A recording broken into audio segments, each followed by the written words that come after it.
What's up guys, Inigami here. We're gonna go through the medium difficulty Lulu Coliseum. There is no chaos difficulty for the Lulu Coliseum. Lulu is available on the easy and the medium difficulty. We're gonna go through the medium one. It is pretty easy. It's probably about as hard as either 10 or 15 stamina Fortnite Islands. So compared to the chaos difficulty Coliseums, these are a piece of cake. And remember that the only characters that ever drop in the Coliseum are the ones that have the big old spotlights on them.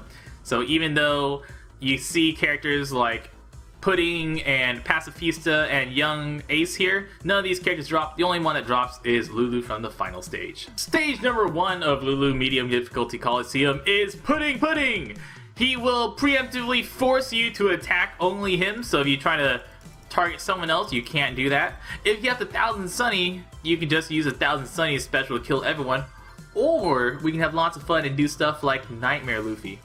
He will also preemptively lock 2 random characters for 1 turn. If you bring either level 1 anti-lock or just bring a Helmeppo, you can unlock your characters. So, I mean, that was fun, and then now we just attack. He only attacks for 1200 damage, so there's only 1200 damage. The guys on the back lines only attack for 800 damage, and you only have about 8,000 health, so if you use the 1000 Sunny, you'll just kill all of them. Except for Pudding. Stage 2 of Lulu Coliseum is going to be the Pacifista. Pacifistas will give themselves a 20 hit protective combo. That means the first 20 combo hits that you deal will deal 0 damage to him. That's why we're bringing Zoro. He also has no debuff protection, so you can go ahead and install him using specials such as Golden Pound Usopp. The first turn, he will give everyone badly matching orbs, so you can always bring someone like Pika to help you out with that. I'm going to be just killing him in a single turn, so I'll have to tell you what happens with the other turns. If you have a Pika, that will give you all matching orbs instead of that. Well, not Pika. You can use someone to help you shuffle. It depends on what team you use. Turn 2, he will heal 20,000 hit points, which isn't very much. He only has 300,000 hit points, 310,000 hit points, and he has a little bit of defense, but not too important. He attacks every single turn for 18,000 damage. On turn 3, he will numb your friend captain for 2 turns, and after that he'll do 1, 2, and 3 again. He will just do a regular attack, then he will give you all badly matched orbs, and then he'll numb your friend for 2 turns. And he doesn't do anything based on his health, so all you gotta do is punch his face as hard as you can. You can bring a high combo character such as Zoro, like I am, but 300,000 health isn't much at all. Take him out, no problemo. Stage number 3 is Young Ace. Young Ace has about 5... Well, he doesn't have about... He has 556,000 health. He attacks for 1,360 every turn. So if you're using a double Zoro team, you can stall out for as long as you want. What he'll do is he'll preemptively lock one of your bottom characters for 4 turns. Then he'll lock one of your middle characters for 3 turns. Then lock one of your top characters for 2 turns. So what you can do is you can bring someone like Helmeppo and put him in the middle row and use him to get rid of your locks. If you have anti-lock, it helps out a lot. Or, since he only has 500,000 health, you could just kill him.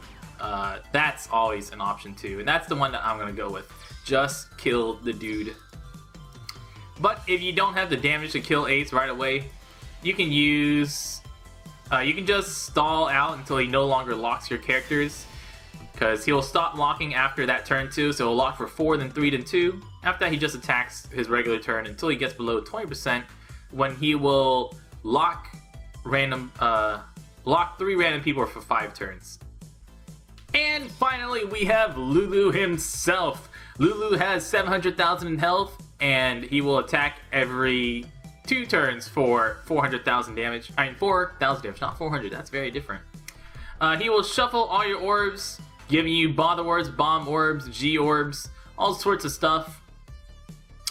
And every 2 turns, he'll do his attack. Below 50%, he will shuffle and lock your orbs for 2 turns. So what I'm going to do is I'm just going to... You can always use Golden Pound Usopp. He also reduces damage taken by a pretty significant amount.